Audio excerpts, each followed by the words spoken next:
कंदील आंदोलन एवढ्यासाठी करण्यात आलं की भविष्यामध्ये ह्या महाराष्ट्रातील जनतेला, सर्वसामान्यच नाही सर्व जनतेला कंदील घ्यायला लागतील आपल्याला. कारण वीज एवढी महाग होणार आहे, विजेचे बिल एवढे महाग येणार आहेत आपल्याला की लूट ज्याला म्हणतो आपण.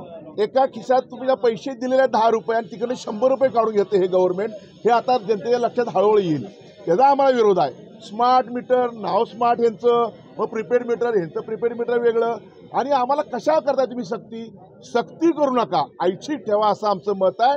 कारण हे जे काय सगळं चाललेलं आहे तो निधी जो निवडणुकीला घेतात विधानसभा लोकसभा हे केंद्र सरकार राज्य सरकार जे घेते त्या निधीची परतफेड कुठनं करायची तर 12-13 कोटीच्या जनतेतनं खिशेतनं काढून द्यायची. ही पद्धत जी आहे ती आवळा द्यायचा आणि भोपळा घ्यायची पद्धत काही उद्योजकांची आहे. तीच पद्धत आता या प्रीपेड आणि स्मार्ट मीटरमध्ये आम्हाला दिसून आलेली आहे. आज आपल्याला काय कळणार आहे किती युनिट झाले आपले, 50 झाले, 100 झाले, 200 आले, तिथं 50 युनिट वाढवले, 100 युनिट वाढवले.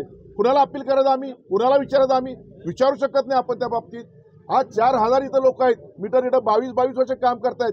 त्यांच्या रोजीरोटीचं काय, 22,000 म्हटलं लोक जातात, जवळजवळ 4000 लोक आहेत. गुणिले 5 म्हटलं तर बघच्या किती लोक होतात, ती बेरोजगार झाली. राज्यामध्ये 1 लाख लोक बेरोजगार होत आहेत. त्यांच्या पोटापर्यंत काय, ह्याचा विचार कोण उद्योजक करणार नाही, ते शासन करणार नाही आहे. आणि मग शेतकऱ्यांचा विषय आला, उद्योजकांचा विषय आला.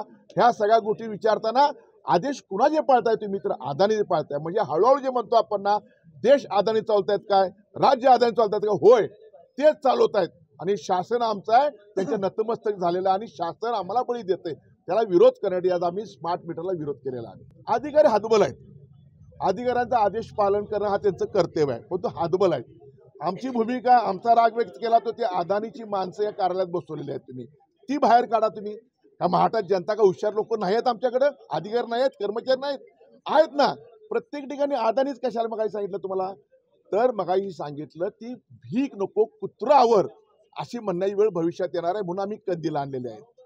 आवळा देऊन भोपळा घ्यायची पद्धत ही आहे. आता दिला निधी किती कोट्यावधी रुपये दिला, अब्जावधी रुपये गोळा करणार ती मंडळी. आणि जे काय चाललेलं आहे ते जनतेच्या खिशातून लूट चालले, ती थांबवण्यासाठी आणि जनतेला न्याय देण्यासाठी आज आम्ही मोर्चा काढला. त्यावेळी तिने अधिकारी मारले, अधिकाऱ्यांनी त्यांना बाहेर काढलेला आहे. आपण कायदा हातात कधी घेत नाही, योग्य ठिकाणी घेणार आहे. आणि जिथं सक्ती होईल तिथं सक्तीला विरोध हा नक्की होईल.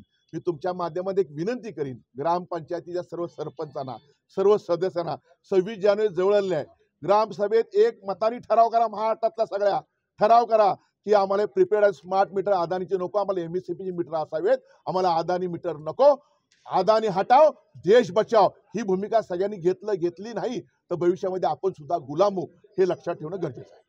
नमस्कार, माझं नाव स्वाती सयाजी सोळशे. मी बाबासाहेब पाटील कॉलनी मनेनमाळा उंचगावमध्ये माझा घरीच निशा कलेक्शन नावाचा कापड व्यवसाय आहे. जेव्हा मला दुकानासाठी भांडवलाची गरज होती त्यावेळी मला महालक्ष्मी भिशी समजली. त्यावेळी मी सेव्हिंग करून मला महालक्ष्मी भिशीकडून भांडवल उभं करण्यासाठी मदत झाली. मी महालक्ष्मीच्या भिशीच्या ऑफिसमध्ये जाऊन सर्व माहिती घेऊन मी माझं तिथं सेव्हिंग अकाउंट उघडलं. माझ्याप्रमाणे तुम्ही सुद्धा महालक्ष्मी भिशी जॉईन करा आणि आपला व्यवसाय वाढवा.